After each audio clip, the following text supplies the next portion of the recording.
La nourrice s'est approchée du millionnaire et lui a dit de ne pas laisser son fils avec la belle-mère. Le lendemain matin, une voiture de luxe était garée près de sa modeste maison. Le soleil de juin caressait les jardins impeccables du domaine Dumas, à quelques kilomètres de Versailles.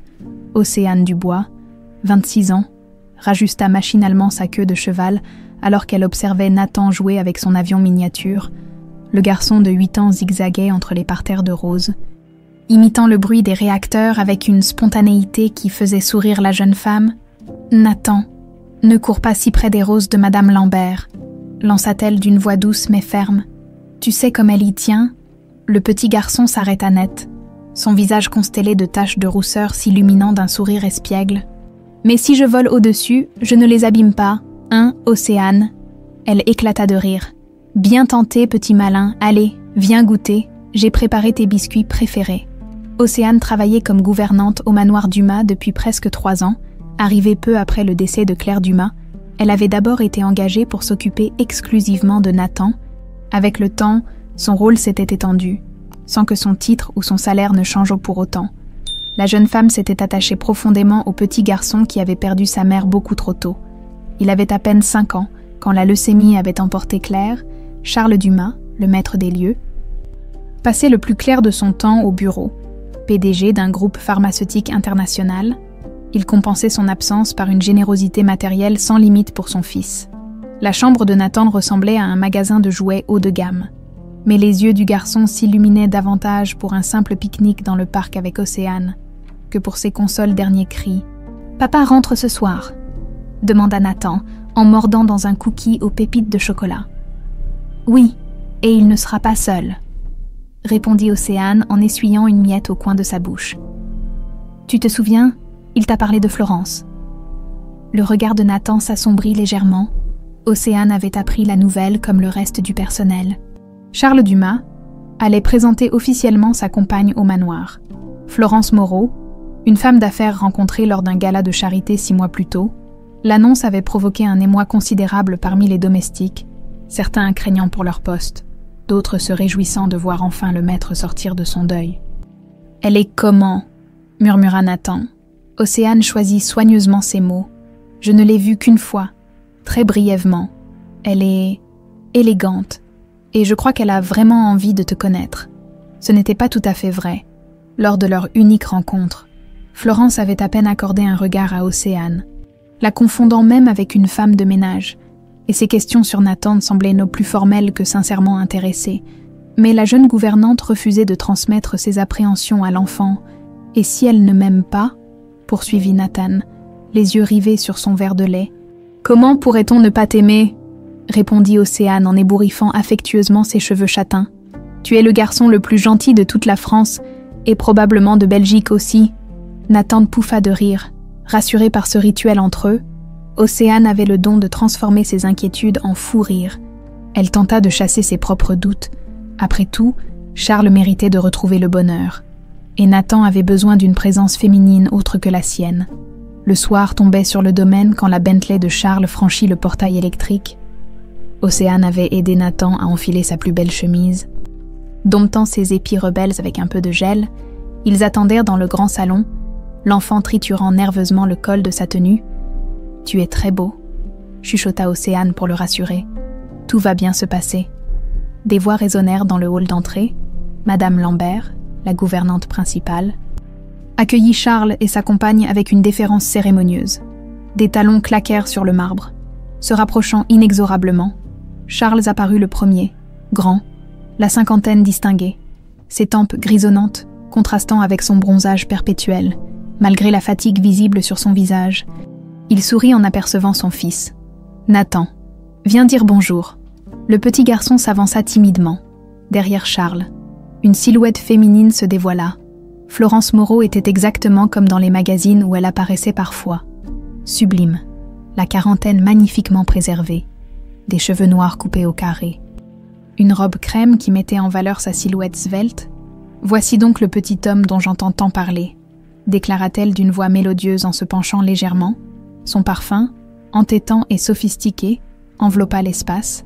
Océane remarqua que Florence ne s'était pas vraiment mise à hauteur de l'enfant. Maintenant une distance subtile mais perceptible. Bonsoir, madame, articula Nathan avec une politesse appliquée. Tu peux m'appeler Florence, mon chéri, répondit-elle avec un sourire qui n'atteignait pas tout à fait ses yeux. Son regard dévia vers Océane, la détaillant rapidement de haut en bas. La gouvernante portait une simple robe bleue, confortable et pratique pour son travail. « Ah, la nounou !» dit Florence. « C'est gentil d'avoir préparé Nathan pour notre arrivée. » Il y avait quelque chose dans sa manière de prononcer « nounou » qui sonnait comme une remise à sa place. Charles, absorbé par son téléphone, ne sembla pas le remarquer. « Je suis la gouvernante de Nathan », précisa doucement Océane. « Océane Dubois. »« Bien sûr », répondit Florence avec un geste vague de la main. « Charles m'a parlé de vous. Vous êtes très importante pour Nathan, n'est-ce pas ?» Une question qui ressemblait étrangement à une mise en garde. Océane sentit un frisson désagréable parcourir sa colonne vertébrale, mais elle se contenta de sourire poliment. Le dîner fut servi dans la grande salle à manger. Contre l'habitude, Charles demanda à Océane de se joindre à eux, une invitation qui semblait davantage destinée à rassurer Nathan qu'à l'intégrer véritablement. Florence monopolisa la conversation, évoquant ses voyages, ses rencontres avec des célébrités, son succès dans le monde de la mode.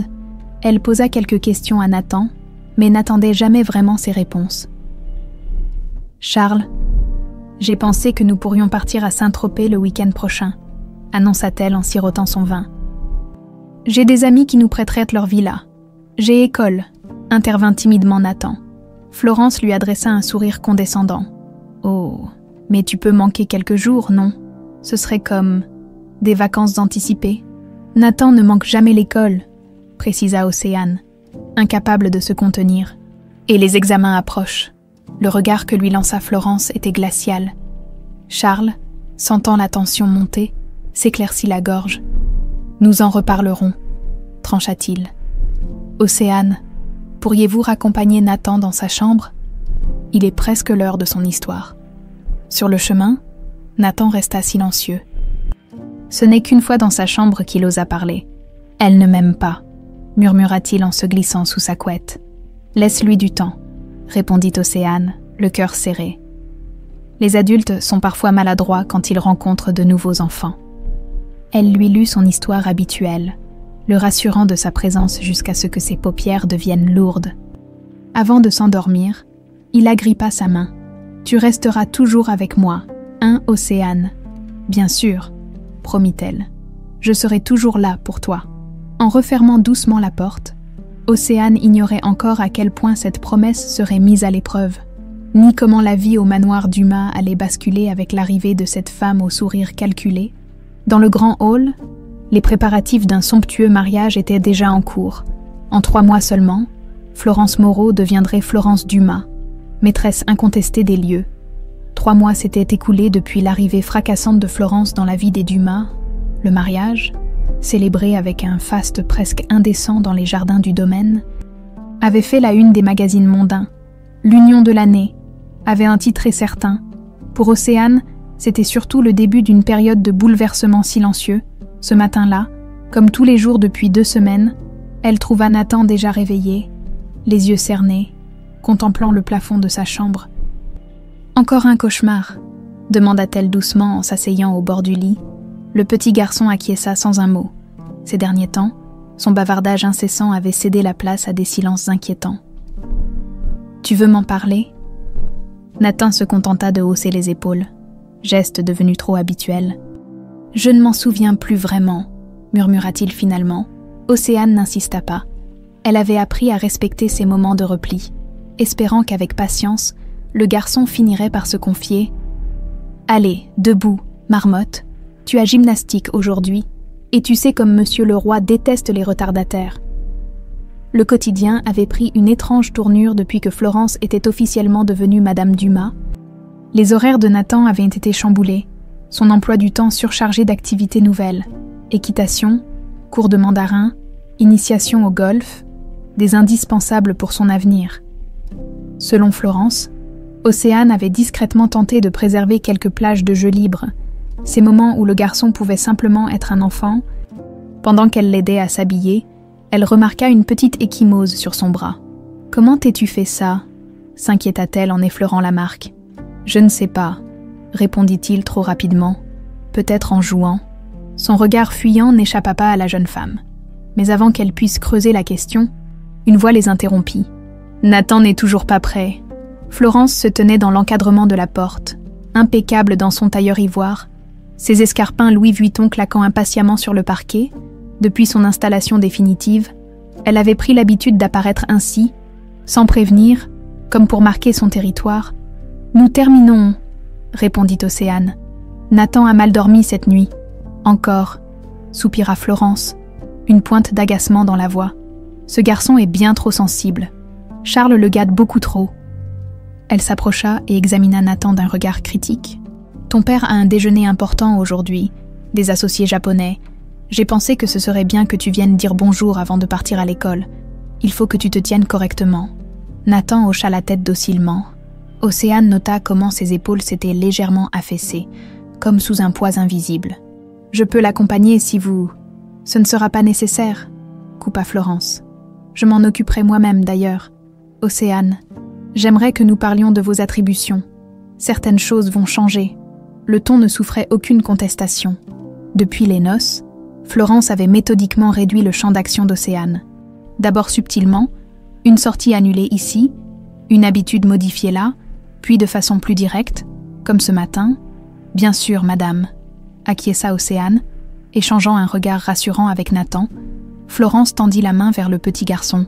« Viens, Nathan, ne faisons pas attendre ton père. » Quand ils quittèrent la chambre, Océane resta immobile quelques instants, troublée par cette sensation grandissante que quelque chose n'allait pas.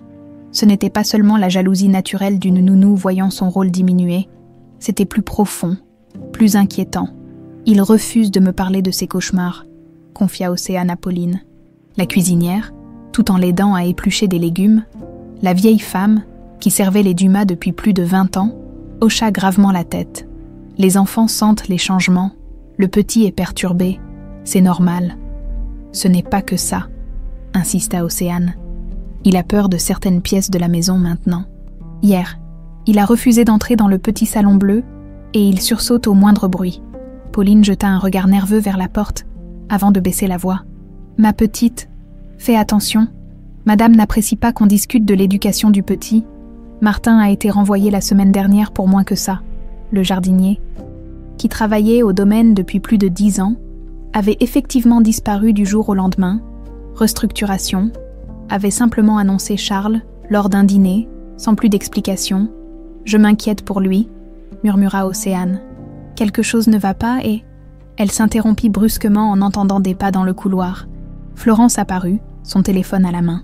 « Ah, Océane, je pensais que vous prépariez les affaires de Nathan pour son cours d'équitation de cet après-midi.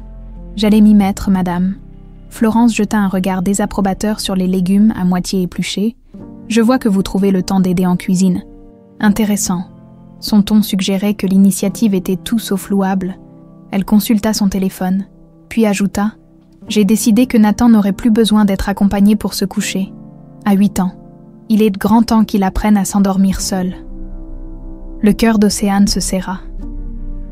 Les histoires du soir étaient leur rituel depuis qu'elle était arrivée au manoir.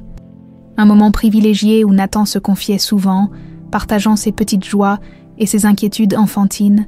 Mais ses cauchemars sont probablement entretenus par toutes ces histoires fantaisistes, trancha Florence. Charles est d'accord avec moi, Nathan doit s'endurcir un peu. Océane douta que Charles ait réellement donné son aval. Ces derniers temps, il semblait plus absent que jamais, perdu dans ses dossiers et ses voyages d'affaires, déléguant de facto l'éducation de son fils à sa nouvelle épouse. « Comme vous voudrez », céda-t-elle, la gorge nouée. Cette nuit-là, incapable de dormir, Océane fut attirée par un bruit étrange provenant du couloir. Enfilant une robe de chambre, elle entr'ouvrit sa porte.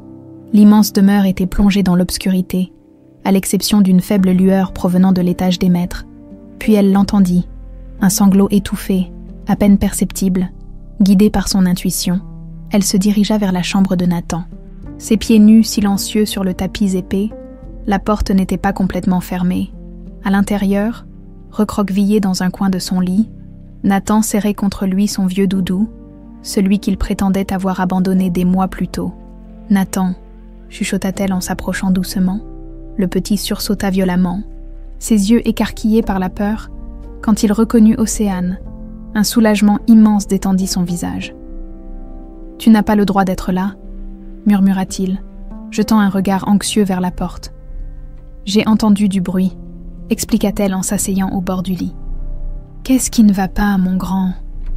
Il hésita, ses petites mains triturant nerveusement la couverture. Puis, dans un souffle presque inaudible, « J'ai peur. »« De quoi, mon cœur ?»« Des coins sombres, » répondit-il en désignant les recoins de sa vaste chambre. « Et de... » Il s'interrompit, comme si les mots étaient trop difficiles à prononcer. « Tu peux tout me dire, » l'encouragea-t-elle en caressant doucement ses cheveux. « Je te promets que ça restera entre nous. » Nathan déglutit péniblement. « J'ai peur quand elle vient dans ma chambre la nuit. » Un frisson glacé parcourut l'échine d'Océane. « Florence vient te voir la nuit. » Il acquiesça lentement. « Elle me regarde dormir. Parfois, elle s'assoit là, sur le fauteuil. Elle ne dit rien. Elle reste juste, à me regarder, et ses yeux sont différents. Différents comment? Froids, murmura-t-il, comme ceux des poupées dans la vitrine du salon. Océane sentit son cœur s'accélérer. Était-ce simplement l'imagination d'un enfant perturbé par les changements dans sa vie? Ou y avait-il quelque chose de plus inquiétant dans ses visites nocturnes? Depuis quand fait-elle ça? Je ne sais pas. Longtemps. Elle dit que si j'en parle à papa ou à toi, elle saura que je suis un menteur. Des pas dans le couloir les firent sursauter tous les deux. Océane se leva précipitamment. Poussée par un instinct de protection, « Rendors-toi » chuchota-t-elle. « On reparlera demain. » Alors qu'elle se glissait hors de la chambre, elle tomba nez à nez avec Florence, vêtue d'une nuisette en soie noire, dans la pénombre. Son visage parfait semblait figé dans une expression indéchiffrable. Une promenade nocturne. Océane. « J'ai cru entendre Nathan pleurer, » répondit-elle, s'efforçant de maîtriser le tremblement dans sa voix. Florence sourit, un sourire qui n'atteignait pas ses yeux. « Comme c'est dévoué de votre part. Mais rappelez-vous nos nouvelles règles. Nathan doit apprendre l'autonomie. »« Bien sûr, » acquiesça Océane. « Bonne nuit, madame. » Alors qu'elle regagnait sa chambre, elle sentit le regard de Florence peser sur elle, aussi tangible qu'une main glacée entre ses omoplates. Pour la première fois depuis son arrivée au manoir, Océane eut peur, non pas pour elle, mais pour Nathan. Quelque chose n'allait définitivement pas dans cette maison. Et elle était désormais déterminée à découvrir quoi? Les semaines qui suivirent furent marquées par une tension croissante au manoir Dumas. Océane observait, impuissante, le changement radical qui s'opérait chez Nathan. Le garçon joyeux et bavard avait cédé la place à un enfant taciturne qui sursautait au moindre bruit. Ses notes à l'école avaient chuté, et son professeur principal avait même appelé pour s'inquiéter de son manque de concentration. Ce soir-là, une pluie torrentielle s'abattait sur la région, transformant le parc en un paysage brumeux et mélancolique. Les gouttes martelaient les immenses fenêtres du manoir. Créant une symphonie lugubre qui semblait parfaitement en phase avec l'atmosphère de la maison, Océane avait profité de l'absence de Florence, partie à une soirée de charité à Paris, pour passer un peu plus de temps avec Nathan. Ils avaient dîné ensemble dans la cuisine, loin de la salle à manger trop formelle. Et pour la première fois depuis longtemps, elle avait aperçu quelques éclats de son ancienne personnalité. « Tu veux que je te raconte une histoire avant de dormir ?» proposa-t-elle, alors qu'elle l'accompagnait vers sa chambre. Le visage de Nathan s'assombrit instantanément. « Elle ne veut pas que tu viennes dans ma chambre le soir. » Océane s'accroupit pour se mettre à sa hauteur. « Mais elle n'est pas là ce soir, n'est-ce pas ? Ce sera notre petit secret. » Un faible sourire éclaira le visage du garçon. Dans sa chambre, blotti sous sa couette, il semblait presque détendu pour la première fois depuis des semaines. « Océane, » murmura-t-il, alors qu'elle terminait l'histoire. « Oui, mon cœur. Est-ce que les gens peuvent changer, devenir quelqu'un d'autre ?» La question, d'une maturité surprenante, la prit au dépourvu. « Que veux-tu dire ?» Nathan hésita, cherchant ses mots. « Parfois, quand elle pense que je dors, elle fait des choses bizarres. Elle parle toute seule. Mais sa voix est différente, et elle regarde des photos de gens que je ne connais pas. » Un frisson parcourut l'échine d'Océane. Quelle sorte de photos? Des photos de famille, je crois. Des gens riches avec des enfants. Elle les regarde longtemps, et elle prend des notes dans un petit carnet noir. Il marqua une pause. puis ajouta dans un murmure. « Une fois, elle a dit que j'étais le prochain. » Océane sentit son sang se glacer. Elle s'efforça de maîtriser sa voix pour ne pas alarmer davantage l'enfant. « Tu es sûre de ce que tu as entendu ?» Il acquiesça gravement. « J'ai peur, Océane. Je ne veux pas être le prochain. » Je ne sais même pas ce que ça veut dire. Elle le serra contre elle, sentant son petit corps trembler. « Écoute-moi bien, Nathan. Je ne laisserai personne te faire du mal. Tu me crois ? » « Oui, » chuchota-t-il, s'accrochant à elle comme à une bouée de sauvetage. « Maintenant dors, je vais rester jusqu'à ce que tu t'endormes. » Elle attendit patiemment que sa respiration devienne régulière. Caressant doucement ses cheveux, l'inquiétude qui la rongeait depuis des semaines s'était transformée en une certitude glaçante. Florence représentait un danger pour Nathan. Mais comment en convaincre Charles, visiblement sous le charme de sa nouvelle épouse? Il était près de minuit quand la Bentley de Charles franchit le portail du domaine. Océane l'attendait dans le hall, son cœur battant à tout rompre. Elle avait répété mentalement ce qu'elle voulait lui dire, sachant que chaque mot devait être parfaitement choisi. Océane. Charles parut surpris de la trouver encore debout à cette heure tardive. « Un problème avec Nathan. Monsieur, il faut que je vous parle, » commença-t-elle, la gorge nouée. « C'est important. » Charles soupira, passant une main fatiguée sur son visage. « Peut-on remettre ça à demain? J'ai eu une journée épuisante et... C'est au sujet de Nathan, » insista-t-elle. « Et de madame. » Quelque chose dans son ton dut l'alerter. Car il la dévisagea avec une attention nouvelle.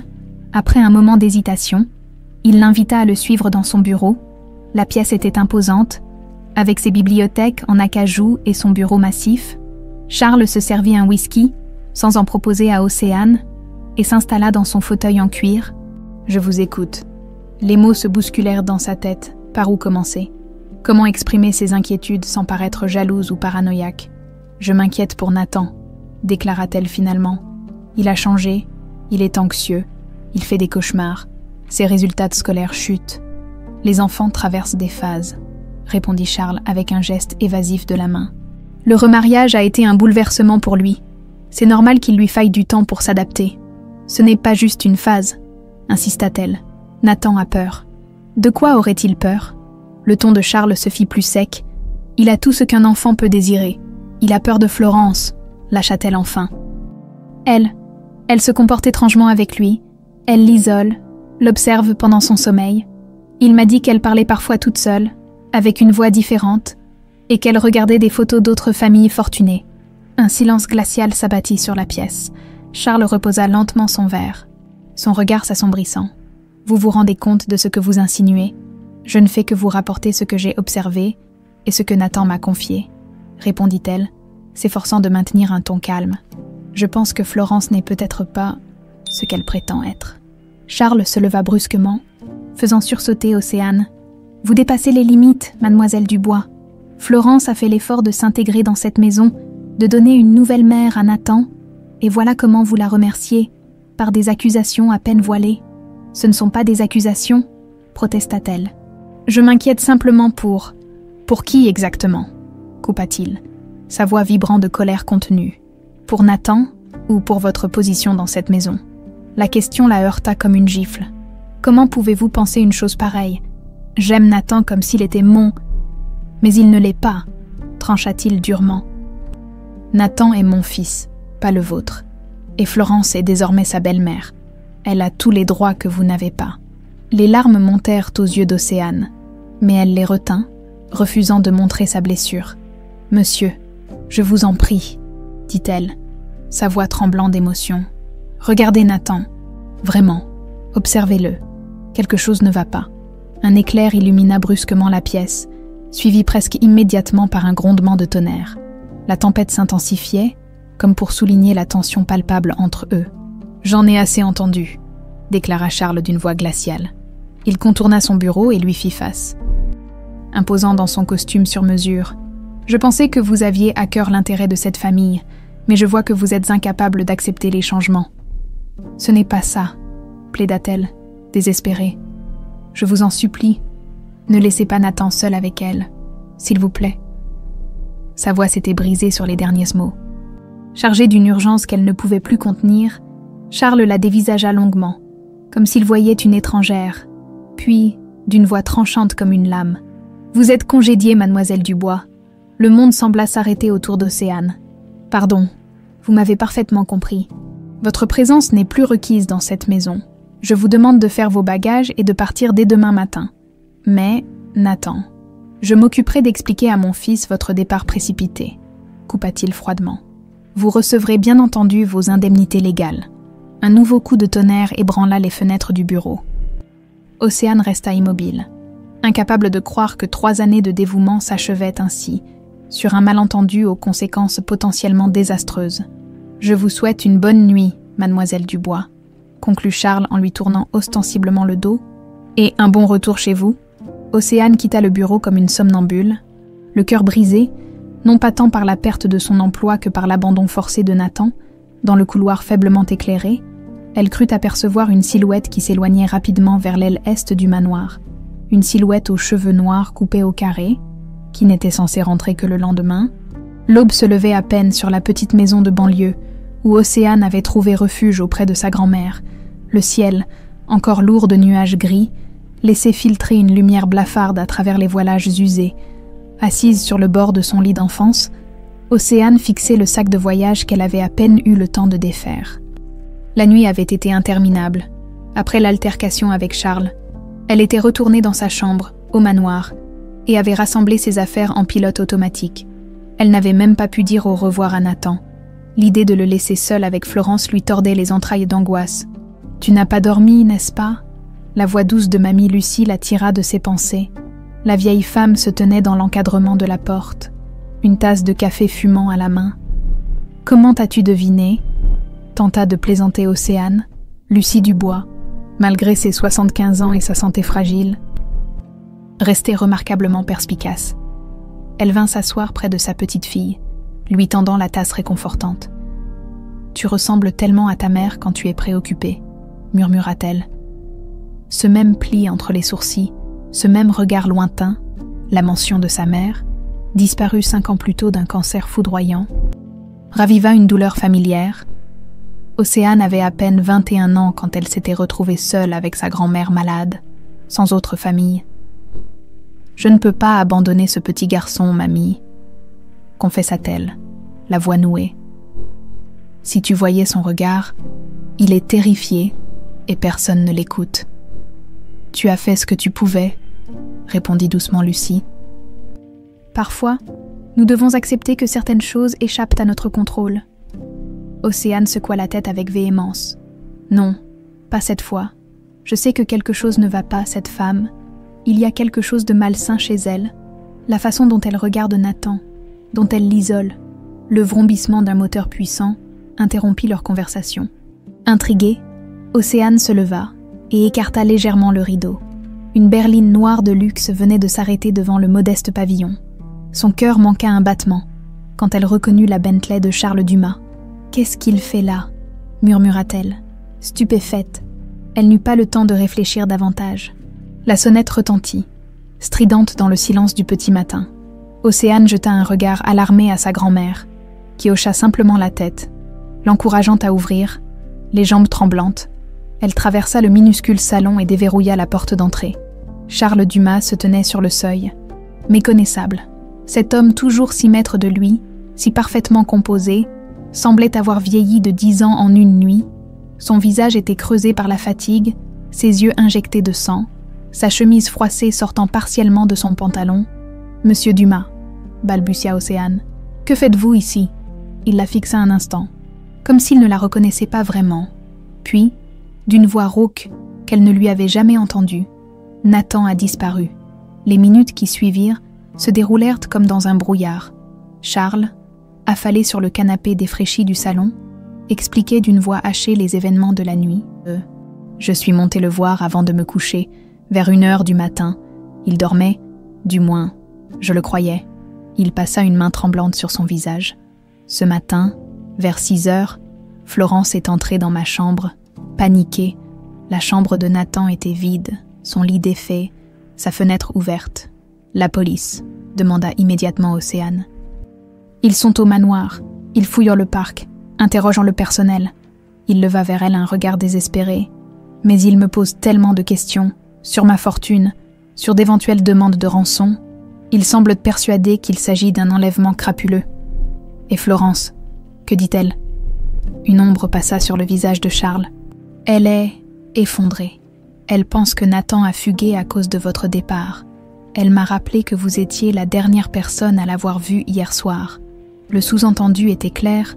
Océane sentit une vague de colère monter en elle. Vous pensez que j'ai quelque chose à voir avec sa disparition? Je ne sais plus quoi penser, explosa-t-il. Se levant brusquement, mon fils a disparu. Vous m'accusez ma femme de je ne sais quelle machination. Puis vous partez, et le lendemain matin, Nathan s'évapore. Océane recula d'un pas, choquée par sa violence soudaine. Mais une partie d'elle comprenait sa détresse, sa peur irrationnelle. « Pourquoi êtes-vous venu me voir alors ?» demanda-t-elle doucement. Charles se figea, comme pris au dépourvu par la question.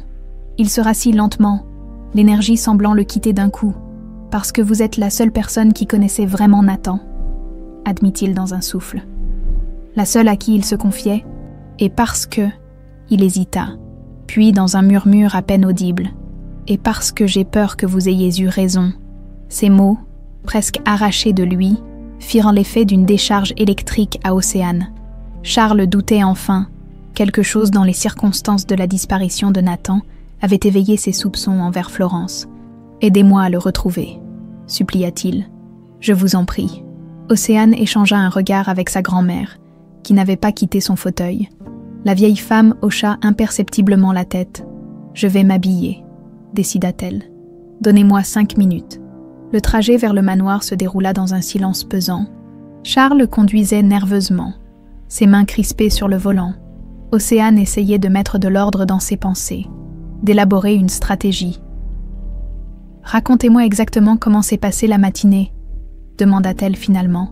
« Quand avez-vous découvert sa disparition ?» Florence m'a réveillée vers 6 heures. Elle était allée voir Nathan et avait trouvé son lit vide. Nous avons d'abord pensé qu'il s'était peut-être caché quelque part dans la maison, comme il le faisait parfois. Sa voix se brisa. Mais après avoir fouillé toutes les pièces, nous avons compris qu'il n'était plus là. J'ai appelé la police immédiatement. La fenêtre était ouverte. Vous avez dit « Oui, grande ouverte, avec des traces sur le rebord, comme s'il avait escaladé. » Océane fronça les sourcils. Nathan a le vertige. Il n'aurait jamais osé sortir par la fenêtre, surtout à cette hauteur. Charles lui jeta un regard interloqué. « Comment ça ? Il a le vertige. Il ne peut même pas monter sur un tabouret sans s'accrocher à quelqu'un, » expliqua-t-elle, réalisant avec un pincement au cœur que Charles ignorait ce détail sur son propre fils. C'est pour ça qu'il a tant de mal avec les cours d'équitation que Florence a insisté pour lui faire prendre. Un lourd silence s'installa dans l'habitacle. La simple mention de cette phobie, que Charles ne connaissait pas mais qu'Océane avait immédiatement relevée, soulignait cruellement la distance qui s'était creusée entre le père et son fils. « Il y a autre chose de troublant, » reprit Charles après un moment. Son doudou a disparu aussi. Son vieux lapin gris, celui avec l'oreille recousue. Charles acquiesça. Florence m'a dit qu'il ne dormait plus avec depuis des mois, que c'était un progrès qu'il l'ait abandonné. Océane sentit un frisson glacé parcourir son échine. C'est faux. Nathan dormait toujours avec. Il le cachait juste sous son oreiller parce qu'il avait peur que Florence se moque de lui. Je l'ai surpris plusieurs fois en train de le serrer contre lui pendant son sommeil. Ils échangèrent un regard lourd de sens. Charles ralentit la voiture, semblant soudain hésitant. « Qu'essayez-vous de me dire, Océane ?» Elle prit une profonde inspiration. « Je pense que nous devons examiner sérieusement la possibilité que Florence soit impliquée dans la disparition de Nathan. Mais pourquoi? Quel intérêt aurait-elle? Je ne sais pas encore. Mais je compte bien le découvrir. » Le manoir apparut au détour d'un virage, majestueux et sinistre sous le ciel gris. Des voitures de police étaient garées dans l'allée circulaire, et des agents en uniforme sillonnèrent le parc. Sur le perron, une silhouette féminine élégante semblait les attendre. Florence, impeccable malgré la situation, vêtue d'un tailleur beige parfaitement coupé, « Je vous en prie », murmura Océane alors que Charles garait la voiture. « Ne lui dites pas que vous doutez d'elle, pas encore. Laissez-moi chercher des preuves. » Pour toute réponse, Charles serra brièvement sa main. Un geste qui valait tous les discours. Pour la première fois, ils étaient alliés, unis par une même crainte terrible et un même objectif. Retrouver Nathan. Coûte que coûte, le manoir Dumas grouillait de policiers quand Océane et Charles franchirent le seuil. L'atmosphère était électrique. tendue par l'urgence de la situation. Florence accourut vers son mari, son visage parfaitement maquillé malgré les circonstances déformées par une expression de détresse qui semblait presque étudiée. « Charles, enfin !» s'exclama-t-elle en se jetant dans ses bras. Elle se figea en apercevant Océane. « Que fait-elle ici ? J'ai demandé à Océane de nous aider, » répondit Charles d'un ton qui ne souffrait aucune contestation. Elle connaît Nathan mieux que personne. Un éclair de quelque chose, colère, peur, traversa furtivement le regard de Florence, si rapidement qu'Océane crut l'avoir imaginé. « Bien sûr !» acquiesça-t-elle, retrouvant instantanément sa contenance. « Tout ce qui peut nous aider à retrouver ce pauvre petit. » Un officier de police. Un homme trapu aux tempes grisonnantes s'approcha d'eux. « Monsieur Dumas, nous avons terminé l'inspection de la chambre. Nous aurions quelques questions supplémentaires. » Océane saisit cette occasion. « Pendant que vous discutez avec l'inspecteur, je vais voir la chambre de Nathan. Peut-être remarquerai-je quelque chose. » Charles approuva d'un hochement de tête imperceptible.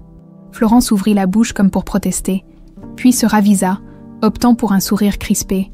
« Bien sûr, fais comme chez toi. » La familiarité soudaine, ce tutoiement condescendant, ne passa pas inaperçu. Océane soutint son regard, avant de se diriger vers l'escalier principal. La chambre de Nathan avait été minutieusement fouillée par les enquêteurs. Les tiroirs étaient ouverts, le lit défait, des objets déplacés. Océane resta un moment sur le seuil, laissant son regard parcourir cet espace qu'elle connaissait si bien.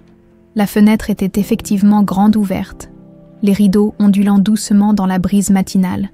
Elle s'en approcha, examinant le rebord où Charles avait mentionné des traces, de légères éraflures marquèrent la peinture blanche, comme si quelqu'un avait passé la jambe par-dessus, mais un détail la frappa. Ces marques semblaient trop hautes pour avoir été faites par Nathan. Son regard fut attiré par un éclat métallique sous le lit. Elle s'agenouilla et découvrit un petit bouton doré, semblable à ceux qui ornaient la veste que Florence portait la veille. Discrètement, elle le glissa dans sa poche.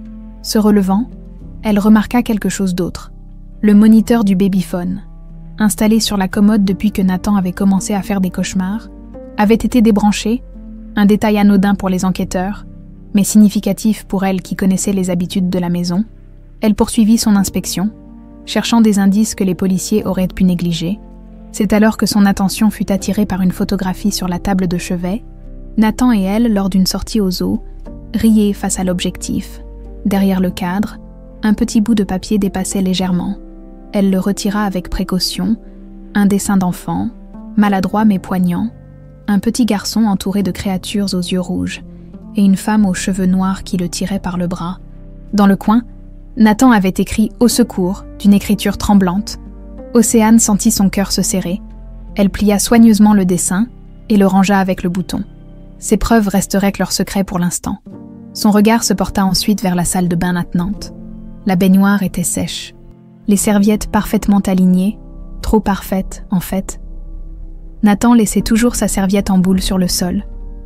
Un bruit de pas dans le couloir l'alerta. Elle sortit rapidement de la salle de bain pour découvrir Florence sur le seuil, l'observant d'un air indéchiffrable. « Tu trouves quelque chose d'intéressant » demanda-t-elle d'une voix doucereuse. « Rien que la police n'ait déjà examiné, » mentit Océane. « Où est Charles ?» Toujours avec l'inspecteur Moreau. Ils discutent de la possibilité d'une rançon. Elle pénétra dans la chambre, effleurant distraitement les objets. « C'est étrange de te revoir ici, après ton départ précipité. » Océane soutint son regard. « Je ferai n'importe quoi pour aider à retrouver Nathan.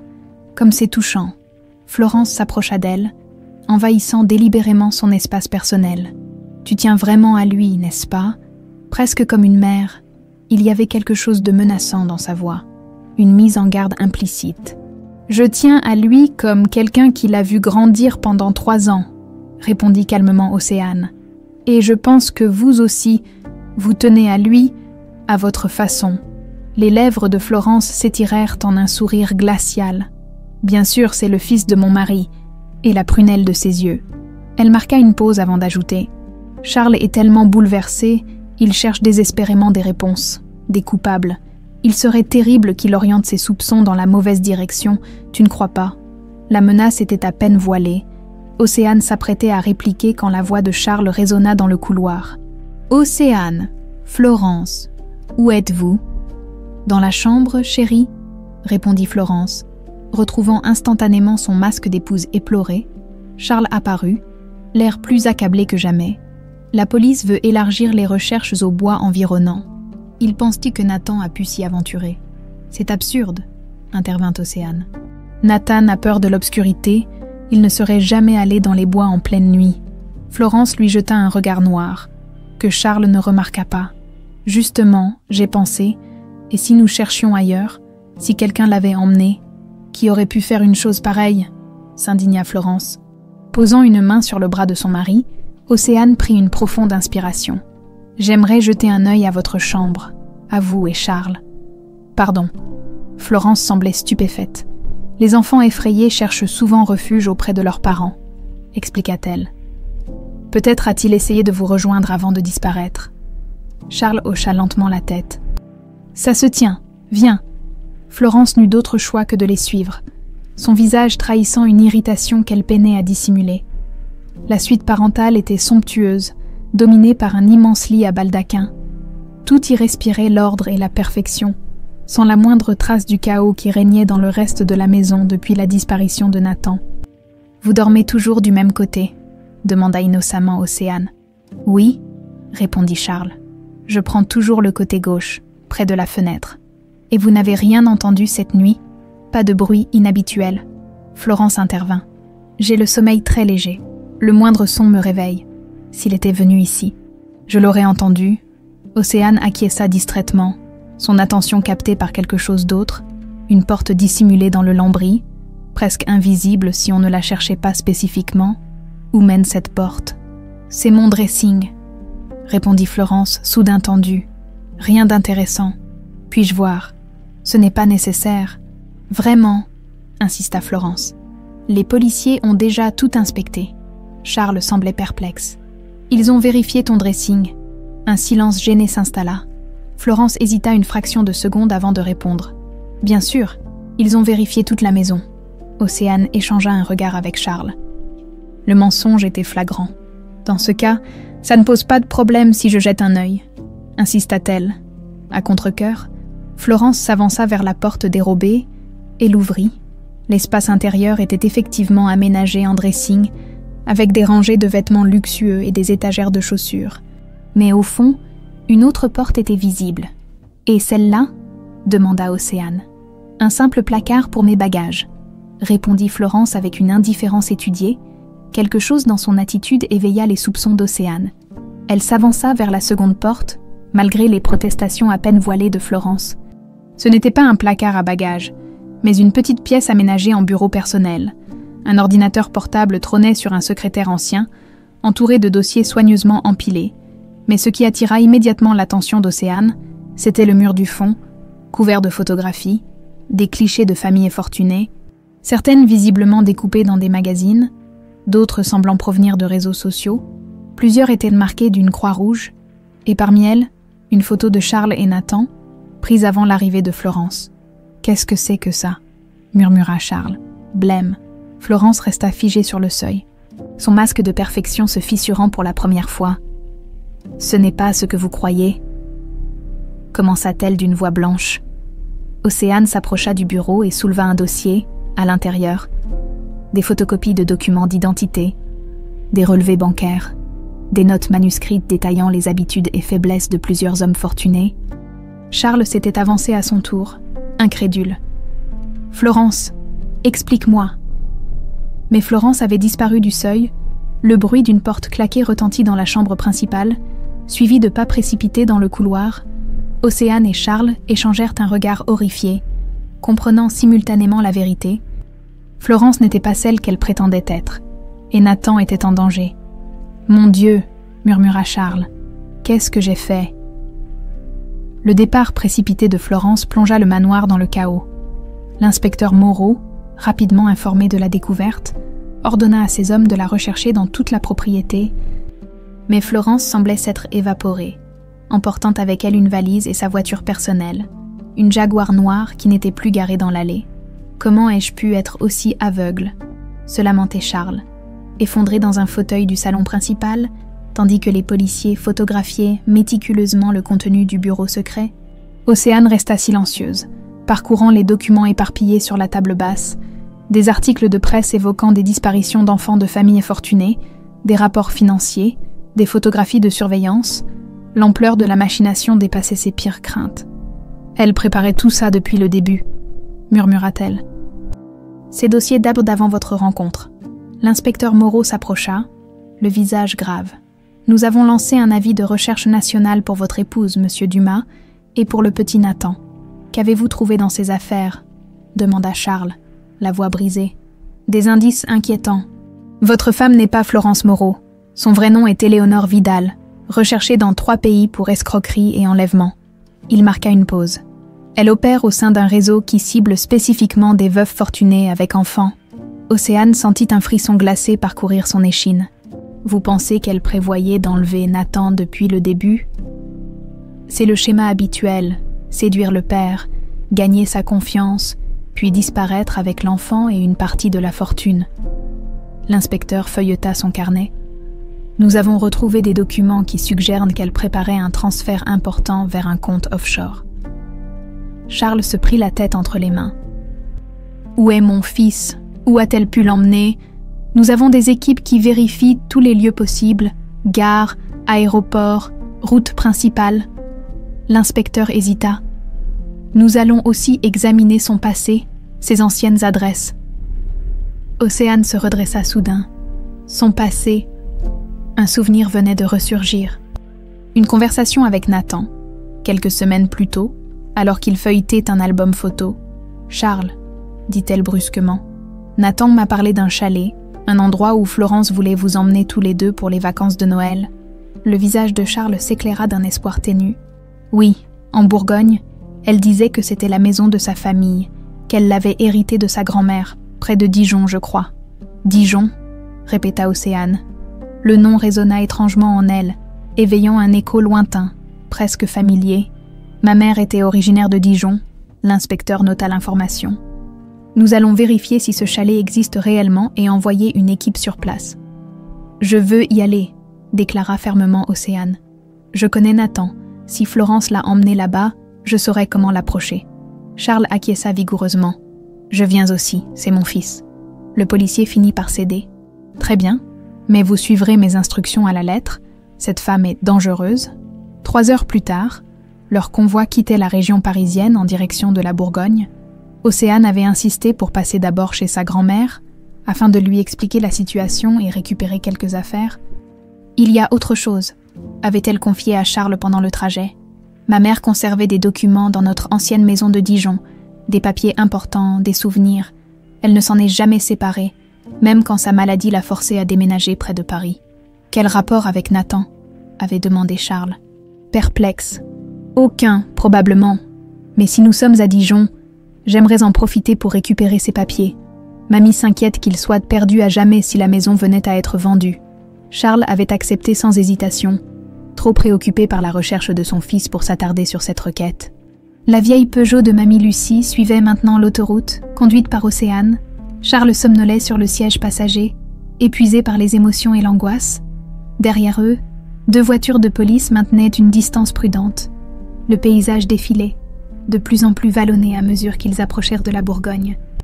Océane laissa ses pensées dériver vers sa mère, Marie Dubois, une femme discrète, secrète même, qui n'avait jamais voulu parler du père d'Océane. Un amour de jeunesse, disait-elle simplement quand sa fille la questionnait. Un beau rêve qui n'était pas fait pour durer. Océane avait fini par ne plus poser de questions, respectant ce silence qui semblait tant faire souffrir sa mère. Mais aujourd'hui, alors que le destin la ramenait vers Dijon, une étrange intuition l'habitait, comme si les pièces d'un puzzle invisible commençaient à s'assembler. Le chalet était bien réel, niché au cœur d'une forêt de chênes, à une 20aine de kilomètres de Dijon. Il correspondait parfaitement à la description que Charles en avait faite. Une construction traditionnelle en pierre et bois, isolée au bout d'un chemin forestier, avec une vue imprenable sur les collines environnantes. Mais il était vide. Aucune trace récente d'occupation, annonça l'inspecteur après une fouille minutieuse.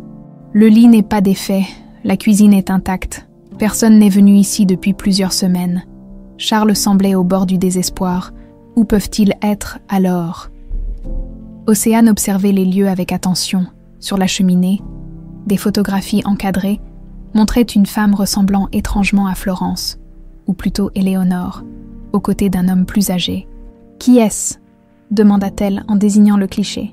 L'inspecteur examina la photo. « Probablement un de ses complices.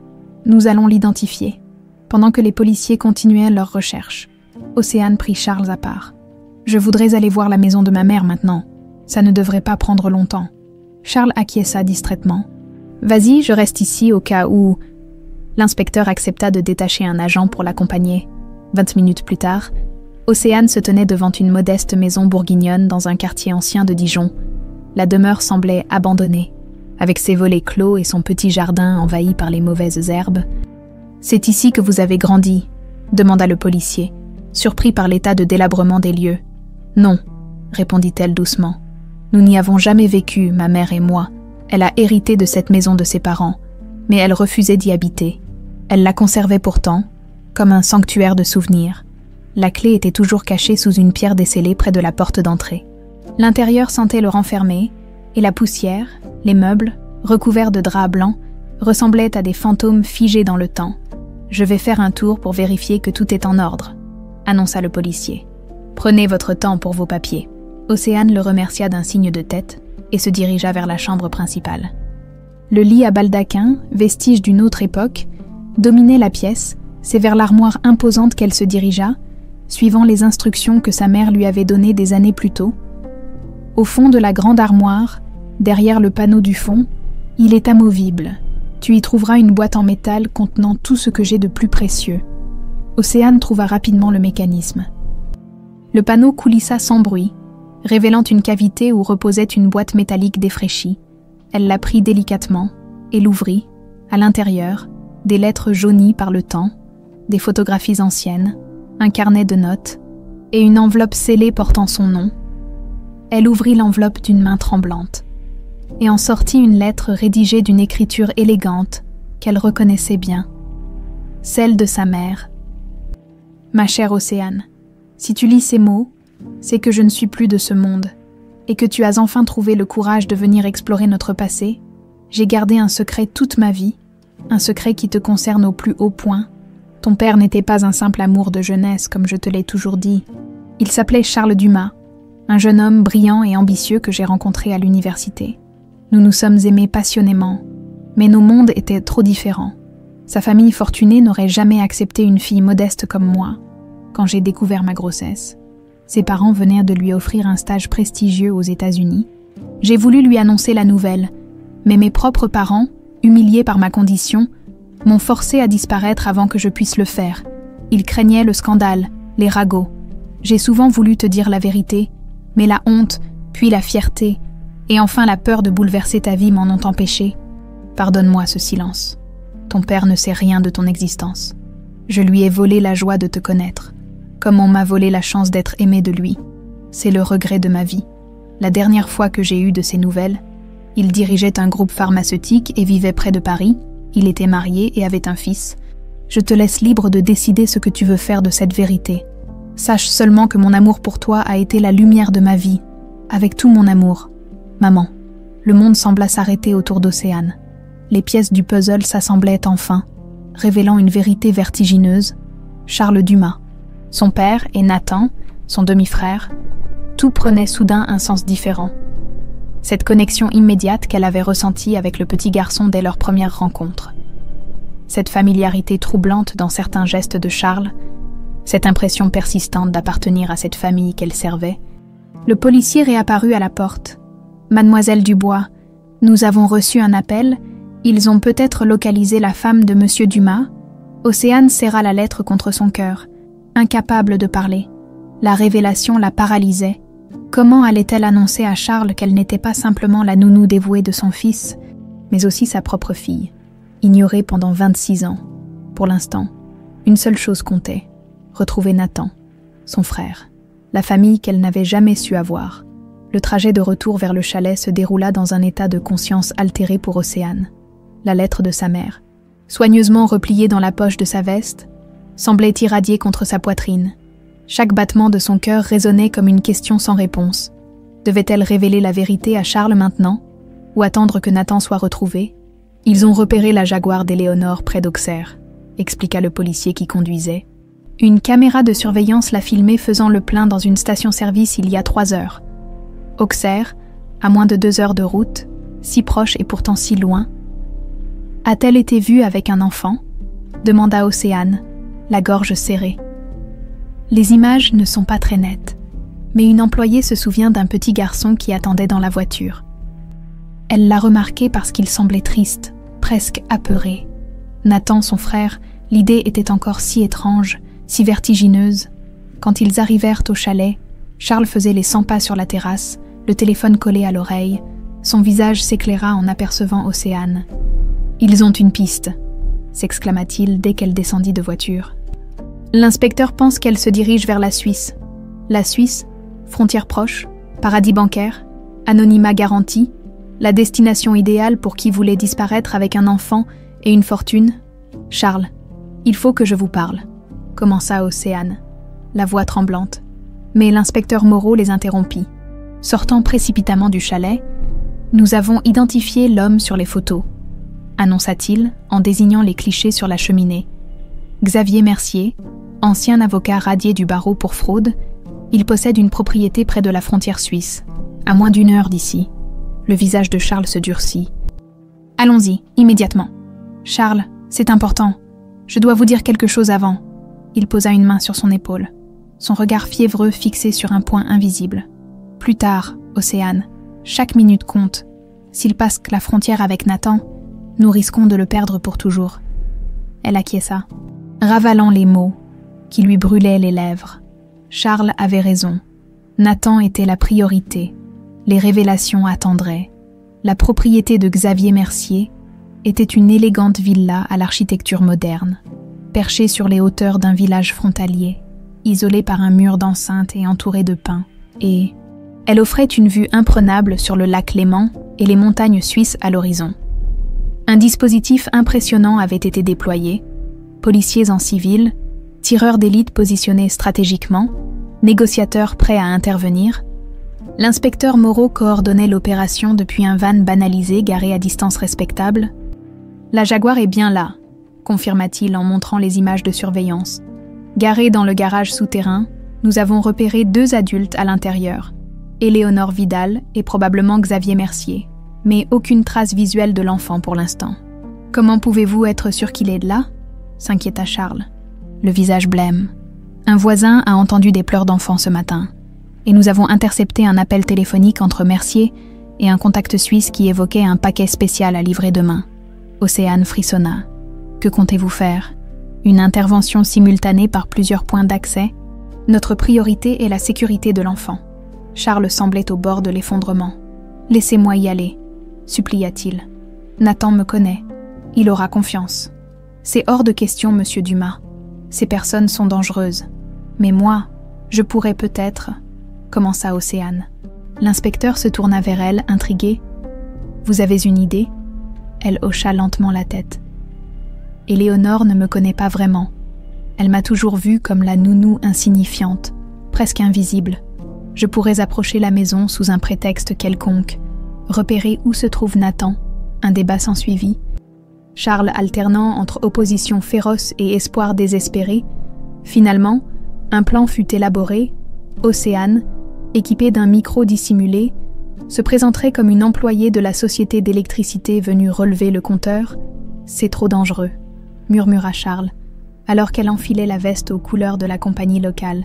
« Si elle te reconnaît, elle sera trop occupée à préparer leur fuite pour vraiment me regarder », répondit Océane, avec plus d'assurance qu'elle n'en ressentait réellement. Et puis, pour elle, je ne suis qu'une domestique parmi d'autres. Leurs regards se croisèrent, chargés d'émotions contradictoires. Océane sentit les mots lui monter aux lèvres. « Je suis votre fille », mais les retint. Ce n'était ni le moment, ni l'endroit. « Faites attention », dit simplement Charles, serrant brièvement sa main, le cœur battant à tout rompre. Océane suivit le chemin pavé menant à la villa, la mallette de technicienne à la main. Elle tenta de maîtriser sa respiration. Les instructions de l'inspecteur résonnèrent dans sa tête. Localisez l'enfant sans éveiller les soupçons. N'intervenez pas. Sortez dès que possible. Elle sonna à l'interphone. après quelques secondes interminables. Une voix masculine répondit « Oui, bonjour. » « Électricité de l'Est, relevé de compteur trimestriel », annonça-t-elle, avec l'accent local qu'elle avait soigneusement travaillé. Un silence, puis le portillon se déverrouilla dans un bourdonnement électrique. La porte d'entrée s'ouvrit, avant même qu'elle n'atteigne le perron. Un homme d'une 50aine d'années, les cheveux poivre et sel coupés courts, l'accueillit avec un sourire poli mais tendu. « Le compteur est dans la cuisine », indiqua-t-il en la guidant à travers un hall somptueux. « Faites vite, nous sommes assez pressés. » Océane acquiesça, scrutant discrètement chaque pièce qu'il traversait. Aucune trace de Nathan. Le salon était impeccable, sans le moindre jouet ou indice de présence enfantine. Tout semblait rangé, prêt pour un départ imminent. La cuisine, moderne et aseptisée, donnait sur une terrasse couverte.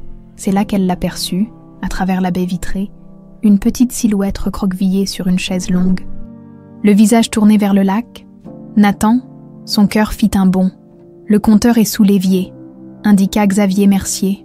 De plus en plus nerveux, Océane s'accroupit pour ouvrir le placard, tout en gardant un œil sur la terrasse. « Vous avez un très beau jardin », commenta-t-elle innocemment. « Votre fils a l'air d'apprécier la vue. » L'homme se raidit imperceptiblement. « Mon neveu » corrigea-t-il. « Il est en visite pour quelques jours.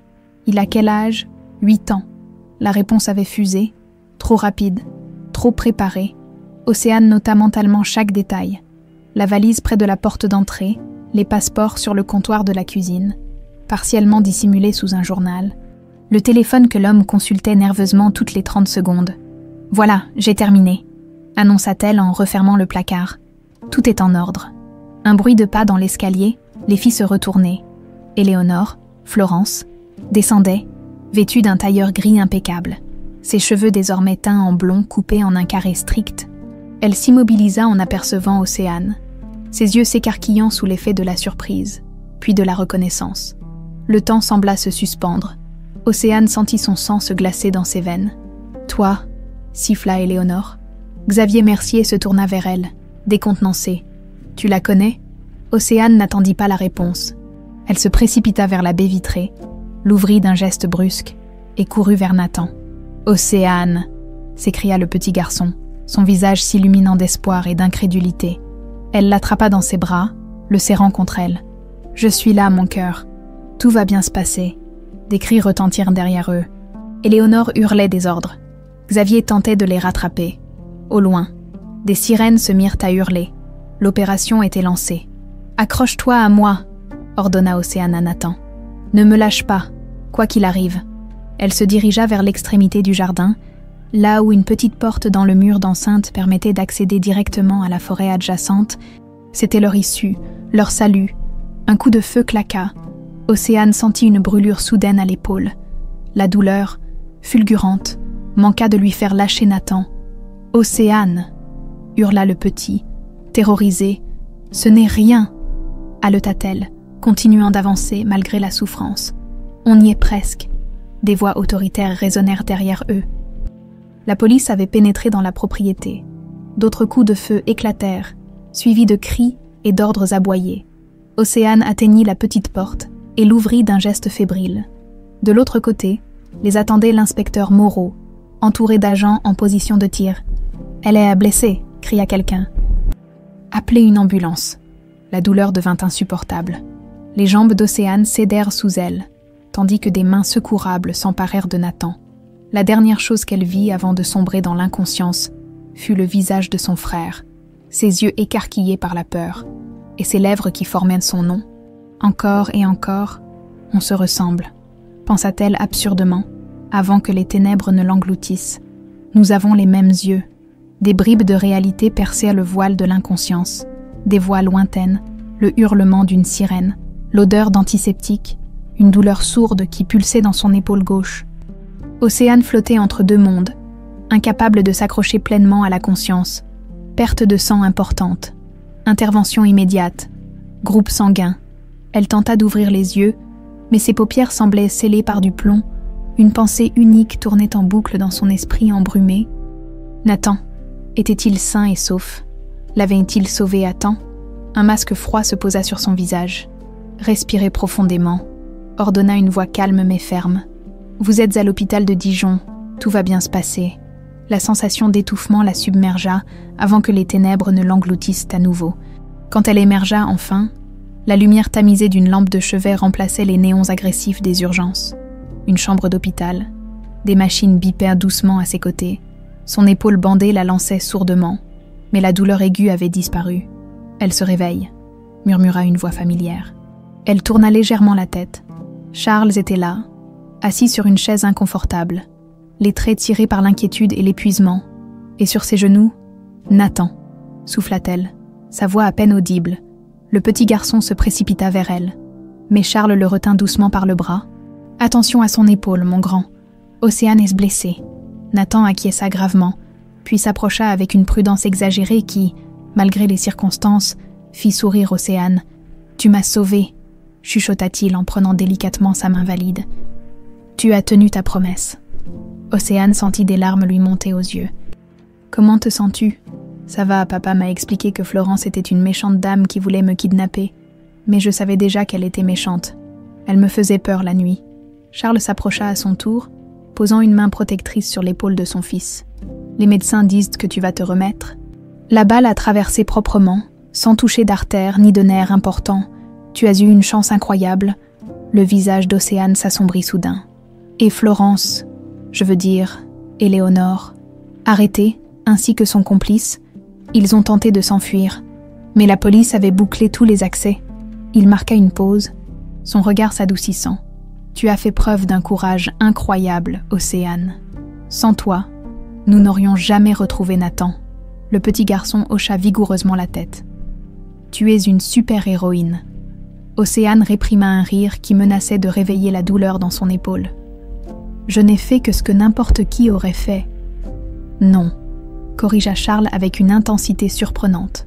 « Tu as fait ce qu'une personne qui aime profondément aurait fait, et je ne te remercierai jamais assez pour ça. » Ces mots, chargés d'une émotion brute, ravivèrent le souvenir de la lettre.